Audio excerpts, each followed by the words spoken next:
ಶ್ರೀ ಗುರುಭ್ಯೋ ನಮಃ. ಹರಿ ಓಂ. ಶ್ರೀಕೃಷ್ಣ ಧ್ಯಾನಯೋಗದ ಲಾಭವನ್ನು ಹೇಳ್ತಾ ಇದ್ದಾನೆ. ಮೋಕ್ಷ ಸಿಗ್ತದೆ, ಭಗವಂತನ ದರ್ಶನ ಆಗ್ತದೆ, ಅದು ಹೌದು. ಆದರೆ ಧ್ಯಾನ ಕಾಲದಲ್ಲಿ ಸಿಗುವ ಅಪರಿಮಿತವಾದ ಸಂತೋಷ ಏನಿದೆಯೋ ಅದರ ಬಗ್ಗೆ ನಿರೂಪಣೆ ಮಾಡ್ತಾ ಇದ್ದಾನೆ ಶ್ರೀಕೃಷ್ಣ. 6ನೇ ಅಧ್ಯಾಯದ 20ರಿಂದ 23ನೆಯ ಶ್ಲೋಕದವರೆಗೆ ಒಟ್ಟು 4 ಶ್ಲೋಕಗಳು ಒಂದು ಗುಂಪು. ಕೊನೆ ಶ್ಲೋಕದಲ್ಲಿ 23ನೇ ಶ್ಲೋಕದಲ್ಲಿ ತಂ ವಿದ್ಯಾತ್ ಯೋಗ ಸಂಜಿತಂ, ಅದು ಪೂರ್ಣ ಕ್ರಿಯಾಪದ, ಅದರೊಂದಿಗೆ ಎಲ್ಲ ಶ್ಲೋಕಗಳಿಗೆ ಅನ್ವಯ.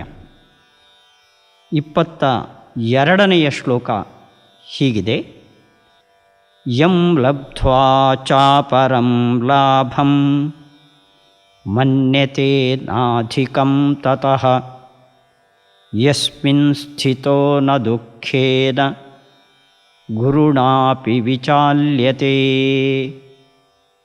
ಪದವಿಭಾಗ: ಯಂ ಲಬ್ಧ್ವಾ ಚ ಅಪರಂ ಲಾಭಂ ಮನ್ಯತೆ ನ ಅಧಿಕಂ ತತಃ ಯಸ್ಮಿನ್ ಸ್ಥಿತಃ ನ ದುಃಖೇನ ಗುರುಣಾ ಅಪಿ ವಿಚಾಲ್ಯತೆ. ಈ ಧ್ಯಾನಯೋಗದ ಸುಖ ಎಷ್ಟು ಉನ್ನತ ಮಟ್ಟದ್ದು ಅಂದರೆ, ಯಂ ಲಬ್ಧ್ವಾ, ಯಾವ ಧ್ಯಾನಯೋಗವನ್ನು ಪಡೆದು, ಧ್ಯಾನಯೋಗವನ್ನು ಪಡೆದು ಅಂದರೆ ಧ್ಯಾನಯೋಗ ಸಿದ್ಧಿಸಿದಾಗ. ಆರಂಭದಲ್ಲಿ ಮನಸ್ಸು ಆ ಕಡೆ ಈ ಕಡೆ ವಿಚಲಿತವಾಗ್ತದೆ. ಬುದ್ಧಿ ಅದನ್ನು ನಿಯಂತ್ರಿಸಿ ಭಗವಂತನ ರೂಪದಲ್ಲಿ ನಿಶ್ಚಲಗೊಳಿಸಿದಾಗ ಧ್ಯಾನಯೋಗ ನಮ್ಮ ಕೈಗೆ ಸಿಕ್ಕಂತೆ. ಯಂ ಲಬ್ಧ್ವಾ, ಯಾವ ಇಂತಹ ಧ್ಯಾನಯೋಗವನ್ನು ಪಡೆದವನು, ಧ್ಯಾನಯೋಗದ ಸಿದ್ಧಿಯನ್ನು ಪಡೆದವನು,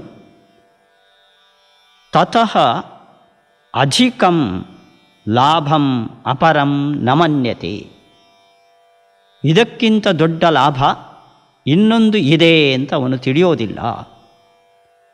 ಅರ್ಥಾತ್ ಇವತ್ತು ಧ್ಯಾನ ಬೇಡ, ಬೇರೆ ಆದಾಯದ ಕೆಲಸ ಇದೆ ಅನ್ನೋ ಕಾರಣಕ್ಕಾಗಿ, ಜೀವನದ ಭೋಗ ಸುಖಕ್ಕಾಗಿ ಈ ಧ್ಯಾನವನ್ನು ಬಿಟ್ಟು ಬಿಡುವಂಥದ್ದು ಯಾರಿಗೆ ಸಾಧ್ಯವಾಗೋದಿಲ್ವೋ.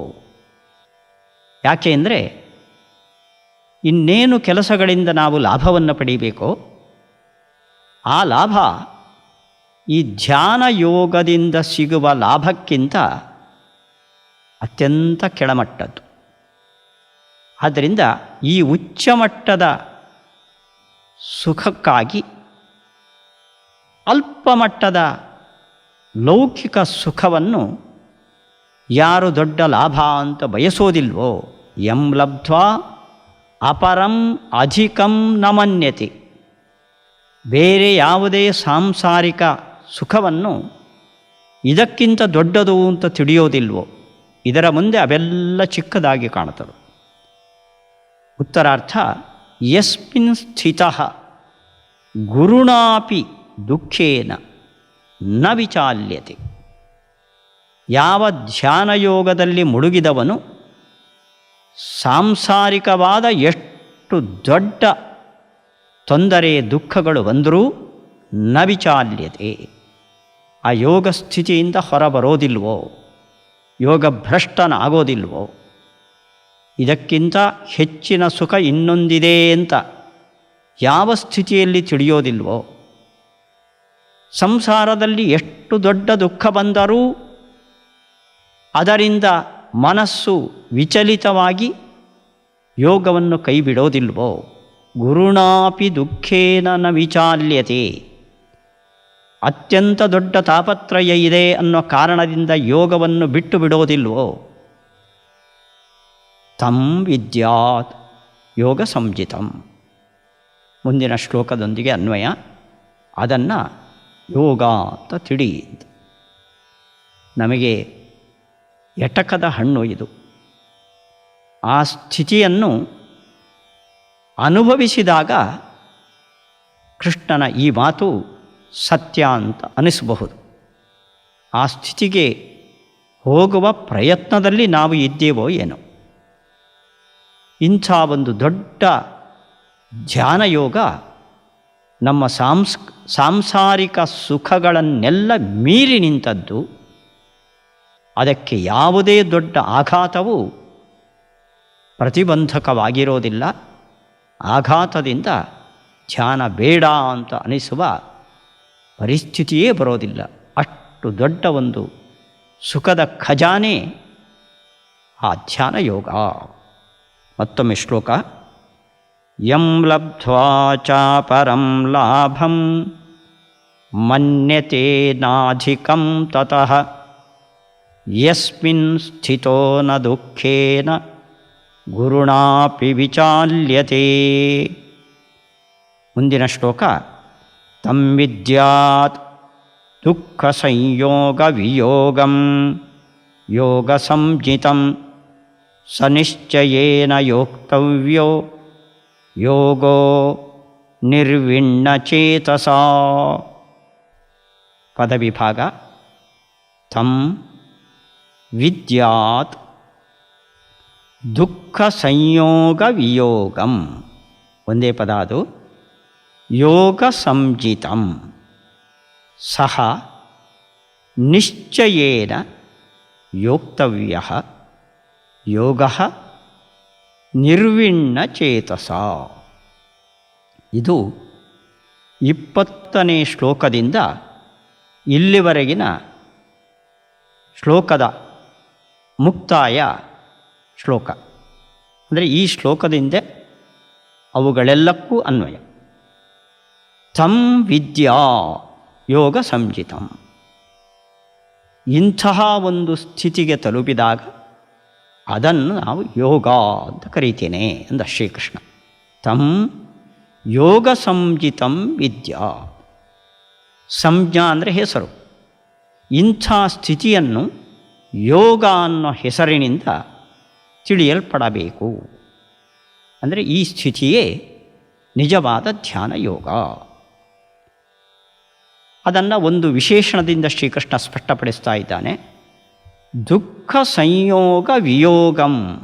ಆ ಯೋಗ ದುಃಖ ಸಂಯೋಗದಿಂದ ವಿಯೋಗವನ್ನು ಉಂಟು ಮಾಡ್ತದೆ. ನಮಗೆ ಈಗಾಗಲೇ ದುಃಖ ಇದ್ದರೆ ಆ ದುಃಖದ ಸಂಪರ್ಕವನ್ನು ನಮ್ಮಿಂದ ಕಡಿದು ಹಾಕುವಂಥದ್ದು. ಈ ಧ್ಯಾನದ ಸ್ಥಿತಿಗೆ ನಾವು ತಲುಪಿದಾಗ ಸಾಂಸಾರಿಕವಾದ ಐಹಿಕವಾದ ಯಾವುದೇ ದುಃಖ ನಮಗೆ ತೊಂದರೆ ಕೊಡೋದಿಲ್ಲ. ಅದನ್ನು ಮರೆತು ಬಿಡ್ತೇವೆ ನಾವು. ಆದ್ದರಿಂದ ಇದ್ದ ದುಃಖವನ್ನು ವಿಯೋಗ ಮಾಡುವಂಥ ಯೋಗ ಇದು. ರಾಘವೇಂದ್ರ ಸ್ವಾಮಿಗಳು ಇನ್ನೂ ಮುಂದುವರೆದು ಹೇಳ್ತಾರೆ.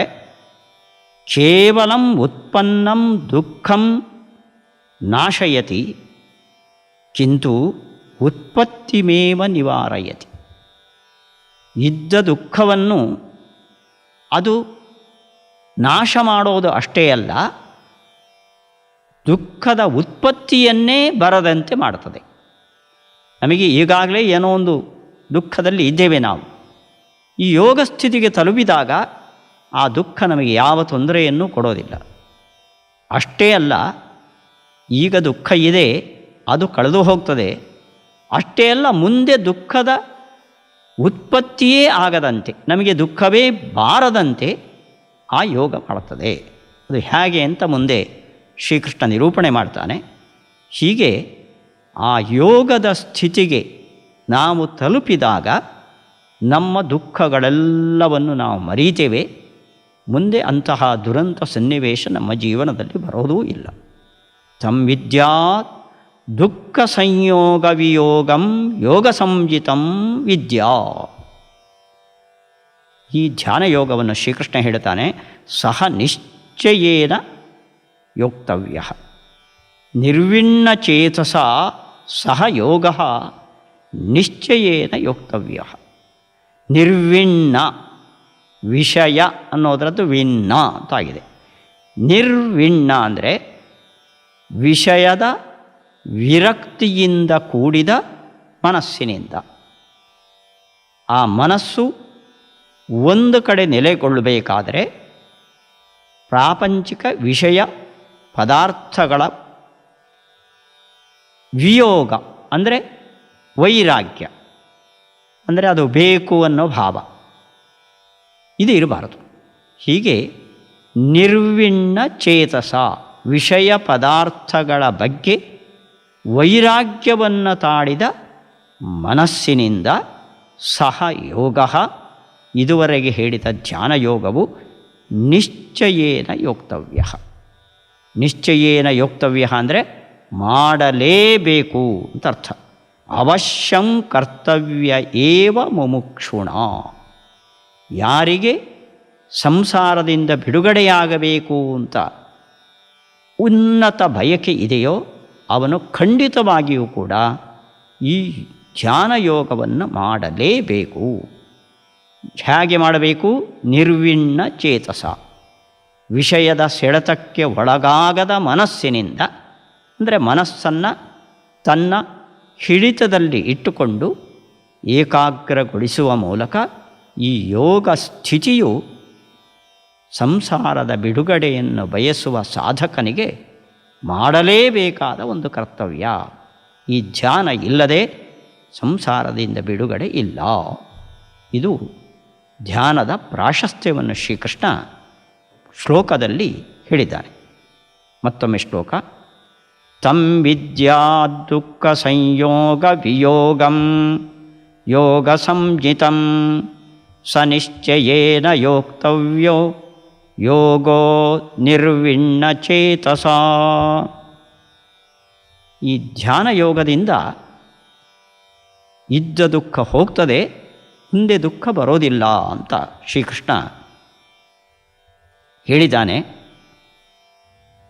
ಅದಕ್ಕೆ ಕಾರಣವನ್ನು ಹೇಳುತ್ತಾ ಮುಂದಿನ ಶ್ಲೋಕಗಳನ್ನು ಶ್ರೀಕೃಷ್ಣ ನಿರೂಪಣೆ ಮಾಡ್ತಾನೆ. 24ನೇ ಶ್ಲೋಕ.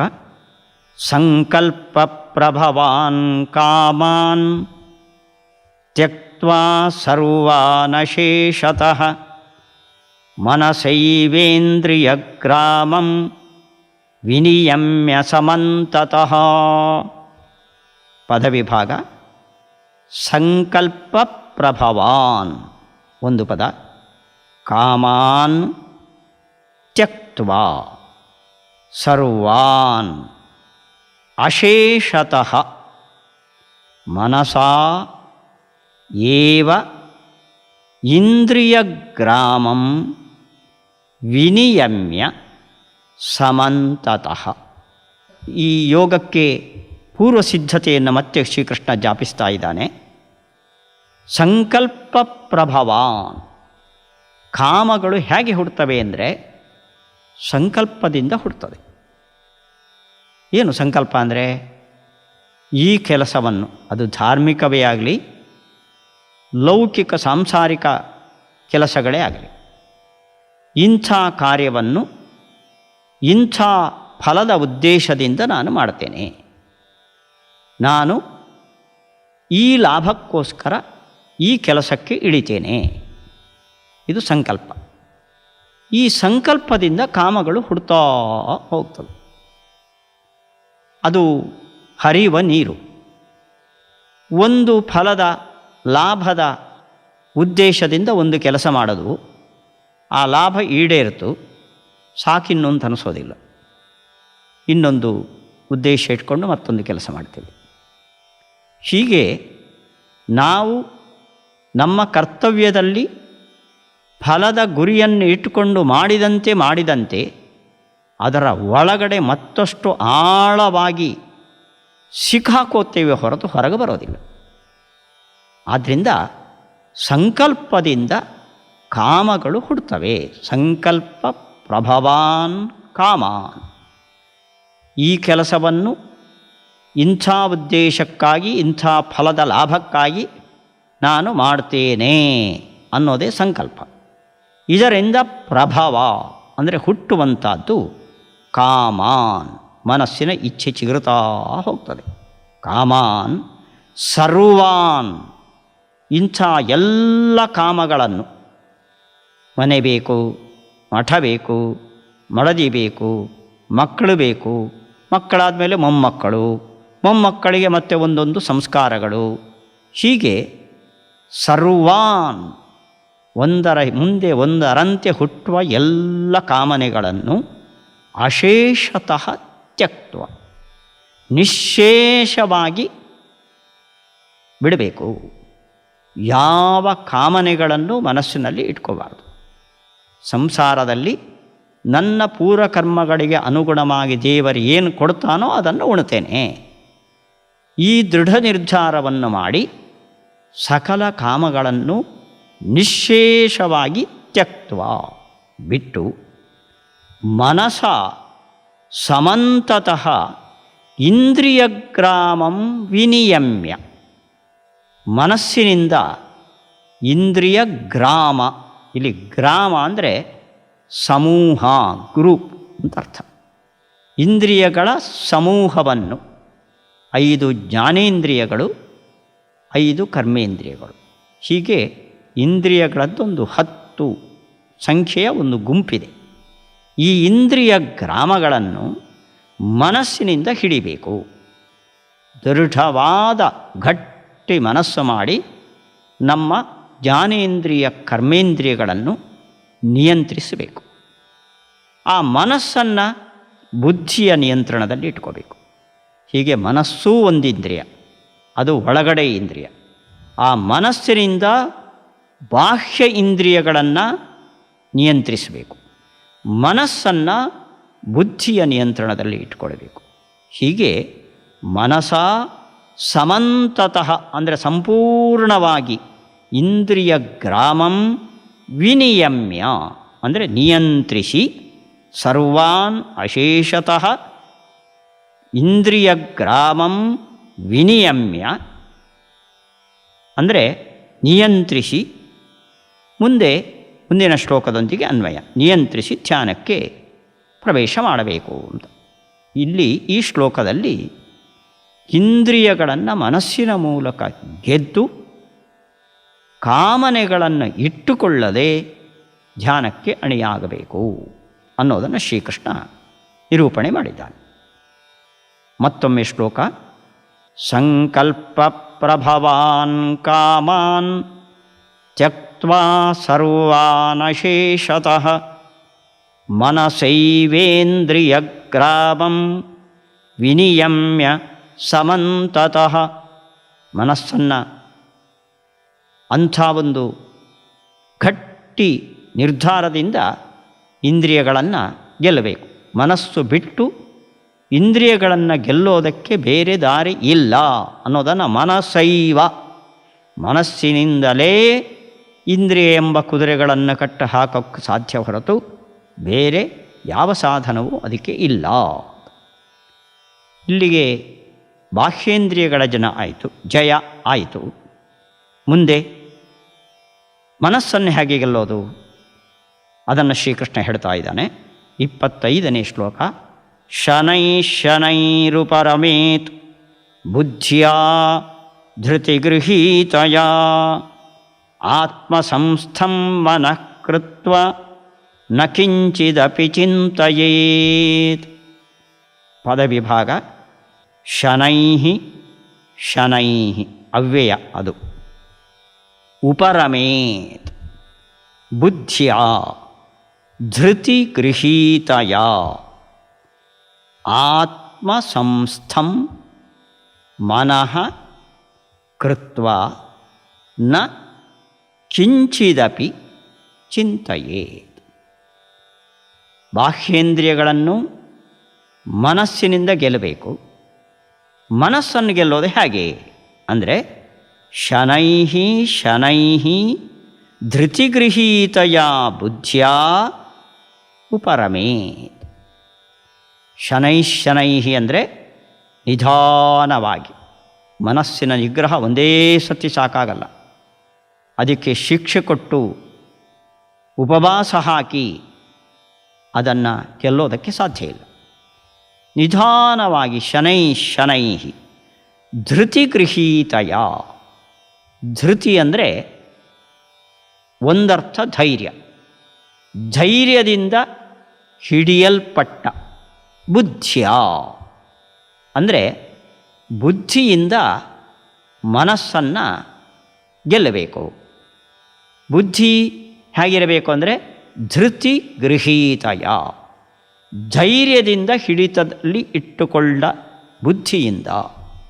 ಅಂದರೆ ಬುದ್ಧಿ ನಮ್ಮ ಮನಸ್ಸಿಗೆ ಆಗಾಗ ಒಳ್ಳೆಯ ತಿಳುವಳಿಕೆಯನ್ನು ಹೇಳ್ತಾ ಇರುತ್ತದೆ. ಆದರೆ ಬುದ್ಧಿಯನ್ನು ಮೀರಿ ಮನಸ್ಸು ಕೆಲಸ ಮಾಡ್ತದೆ ಸಂಸಾರದಲ್ಲಿ. ಅದಕ್ಕಾಗಿ ಬುದ್ಧಿಯಲ್ಲಿ ಧೈರ್ಯ ತುಂಬಬೇಕು ನಾವು. ನೀನು ವಿಷಯ ಪದಾರ್ಥಗಳ ಸಾಂಸಾರಿಕ ಸುಖದ ಉದ್ದೇಶದಿಂದ ಮೈ ಮುರಿದರೆ ನಿನಗೆ ಸಿಕ್ಕುವ ಸುಖ ಶಾಶ್ವತವಾದದ್ದಲ್ಲ. ಆದ್ದರಿಂದ ಅದು ಹೋದರೆ ಹೋಗಲಿ, ಅದು ಹೋಯಿತು ಅಂತ ಚಿಂತೆಗೆ ಒಳಗಾಗದೆ ಧ್ಯಾನಕ್ಕೆ ಪ್ರವೇಶ ಮಾಡಿದರೆ ಅದಕ್ಕೆ ಮಿಗಿಲಾದ ಒಂದು ಆನಂದ ನಿನಗೆ ಸಿಗ್ತದೆ ಅಂತ ಸಾಂಸಾರಿಕ ಲಾಭ ನಷ್ಟಗಳ ಬಗ್ಗೆ ಧೈರ್ಯ ವಹಿಸಿ ಬುದ್ಧಿಯಿಂದ ಆ ಮನಸ್ಸನ್ನು ಗೆಲ್ಲಬೇಕು.